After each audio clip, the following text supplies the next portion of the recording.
Hello बच्चों। Class 12th की physics start कर रहे हैं हम। तो ये फर्स्ट क्लास है। तो इसमें देखते हैं हम सबसे पहले चैप्टर्स देखते हैं आपके कि चैप्टर कौन कौन से हैं। तो ये 15 चैप्टर आपके एनसीईआरटी के हिसाब से हैं, जो आपके क्लास 12th के सिलेबस में है। और हम ऑब्वियसली चैप्टर फर्स्ट से शुरू करेंगे। और चैप्टर जो आपका 1 और सेकंड है, फर्स्ट और सेकंड, इसको कंबाइनली बोला जाता है ब्रांच एक्चुअली फिजिक्स की। तो इसको बोला जाता है इलेक्ट्रोस्टैटिक्स। अभी हम अच्छे से देखेंगे क्या होता है इलेक्ट्रोस्टैटिक्स वगैरह वगैरह सारी चीजें। फिलहाल मैं आपको इंट्रोडक्शन दे रहा हूँ ब्रीफ। आपकी एक्चुअली जो दो बुक है क्लास 12th की, उसमें फर्स्ट बुक में आपके इनिशियली 8 चैप्टर आ जाते हैं। ठीक है, फर्स्ट बुक में 8 चैप्टर, तो स्टार्टिंग के 8 चैप्टर फर्स्ट बुक। तो ये कंबाइनली इन 8 चैप्टर्स को, जो इनका कंटेंट है, जो ये ब्रांच है फिजिक्स की, उस ब्रांच को ओवरऑल बोला जाता है, इस पूरी ब्रांच को ओवरऑल बोला जाता है इलेक्ट्रो मैग्नेटिज्म। Magnetism, electromagnetism. ठीक है।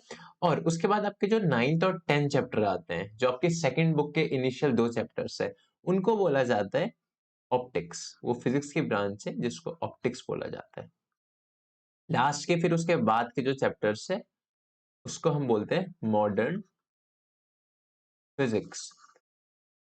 Modern physics. ठीक है। तो आपके फिजिक्स क्लास 12th में बेसिकली 3 ब्रांच है फिजिक्स की। ठीक है। पहला है इलेक्ट्रोमैग्नेटिज्म, यानी कि ये जिसमें आपके 1 से लेकर 8 तक चैप्टर कवर होते हैं। उसके बाद है ऑप्टिक्स, जिसमें आपके 9th और 10th चैप्टर कवर होता है। और उसके बाद है आपके लास्ट के चैप्टर्स, ठीक है, जिसमें आपका मॉडर्न फिजिक्स कवर होता है। ठीक है। तो इसको हमको पढ़ना है और हम चैप्टर फर्स्ट के साथ स्टार्ट करेंगे। तो चैप्टर फर्स्ट का पढ़ने से पहले, जैसे मैंने चैप्टर फर्स्ट में भी ये ब्रांच बताई कि इस ब्रांच को इलेक्ट्रोस्टैटिक्स बोला जाता है। ये इलेक्ट्रोस्टैटिक्स भी ब्रांच है किसकी? इलेक्ट्रोमैग्नेटिज्म की। ठीक है। जैसे कि इलेक्ट्रोस्टैटिक्स का हम चैप्टर फर्स्ट लें, तो वो है इलेक्ट्रिक चार्जेस एंड फील्ड। ठीक है। क्या ये इलेक्ट्रिक चार्जेस एंड फील्ड? तो बच्चों, नाम से ही पता पड़ रहा है इलेक्ट्रिक चार्जेस एंड फील्ड। सबसे पहले ये देखते हैं कि इलेक्ट्रिक चार्जेस क्या होता है। ठीक है।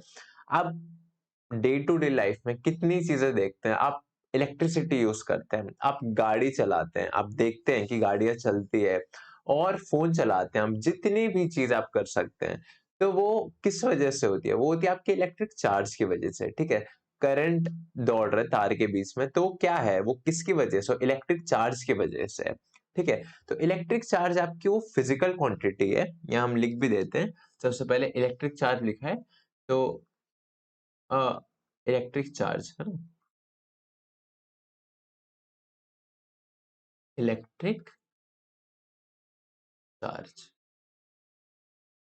इलेक्ट्रिक चार्ज क्या है?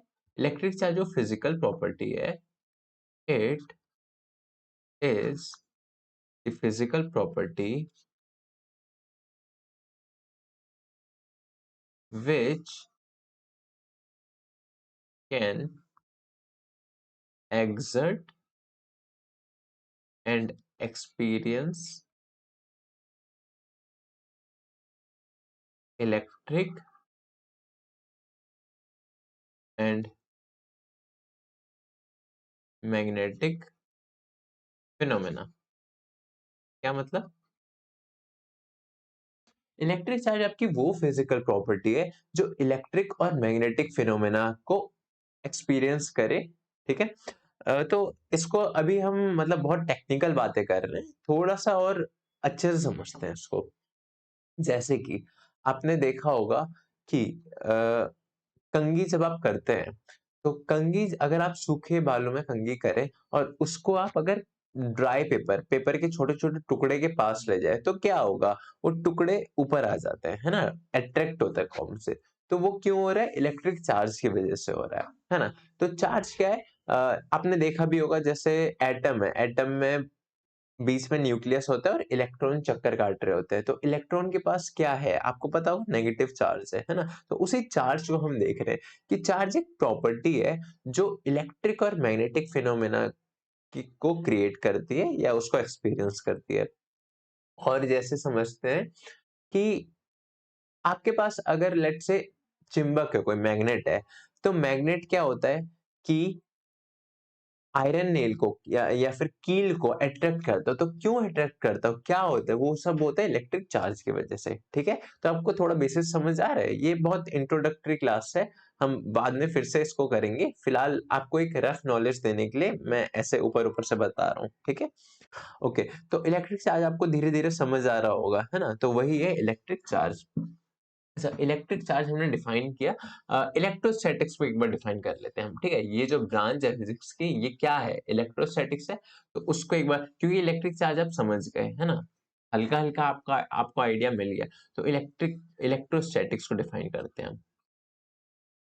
इलेक्ट्रोस्टैटिक्स, तो इसमें लिखना है it is the branch of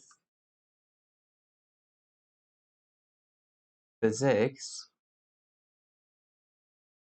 in which we deal with charges at rest। देखो बच्चों, जो इलेक्ट्रोस्टैटिक्स वर्ड है ना, ये दो वर्ड से मिलके बना है। जैसे ये इलेक्ट्रोस्टैटिक्स जो वर्ड है, वो दो वर्ड से मिलके बना है। एक है इलेक्ट्रो और दूसरा है स्टैटिक। ठीक है, स्टैटिक। तो इलेक्ट्रो मतलब होता है बच्चों चार्ज, और स्टैटिक का मतलब होता है एट रेस्ट। ठीक है, रुका हुआ है।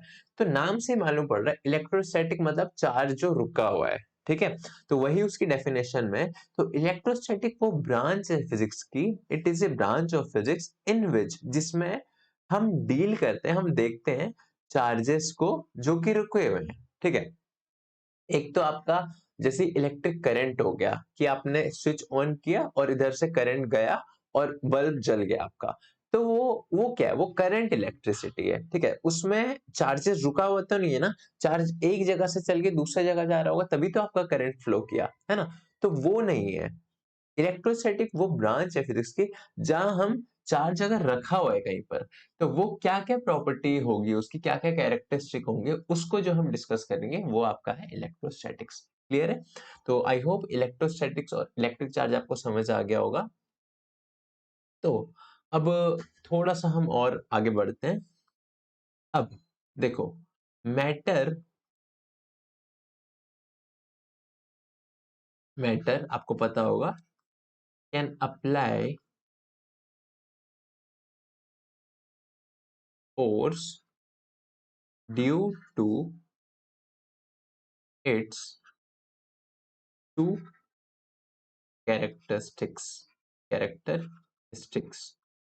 मैटर फोर्स लगा सकता है, उसके पास दो ऐसी कैरेक्टरिस्टिक होती है जिसकी वजह से वो फोर्स लगा सकता है। देखते हैं हम कौन कौन सी।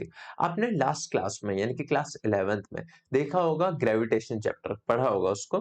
तो उसमें आपने क्या देखा कि एक मास दूसरे मास पे फोर्स लगाता है, जो सर आइजैक न्यूटन का जो लॉ था कि एक मास दूसरे मास पे फोर्स लगाता है जिसका मैग्नीट्यूड डायरेक्टली प्रोपोर्शनल होता है उनके प्रोडक्ट के, है ना, और इनवर्सली प्रोपोर्शनल होता है उनके डिस्टेंस के स्क्वायर के।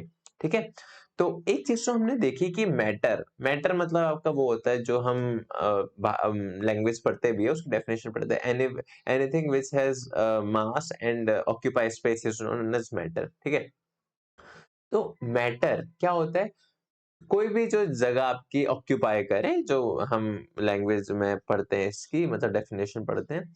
ठीक है, तो मैटर जो होता है वो दो वजह से फोर्स लगा सकता है। पहला आपका होता है मास की वजह से, जो आप ग्रेविटेशन चैप्टर में पढ़ चुके हैं। ठीक है, तो यहाँ जैसे कि मैंने लिखा है matter can apply force due to its two characteristic. तो दो कैरेक्टरिस्टिक की वजह से फोर्स लगाता है। पहला मास की वजह से, जो आप क्लास 11th में पढ़ चुके हैं ग्रेविटेशन चैप्टर में। ठीक है, तो मास की वजह से वो कौन सा फोर्स लगाता है? मास की वजह से वो लगाता है फॉर अप्लाइंग ग्रेविटेशनल फोर्स, ठीक है।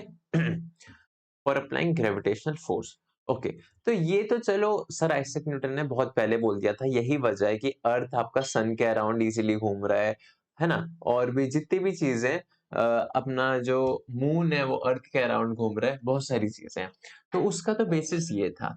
लेकिन चलो बहुत सालों तक ना लोगों को लगता गया कि ये एक ही फोर्स एग्जिस्ट करता है पूरी दुनिया में, वो है मास की वजह से ग्रेविटेशनल फोर्स।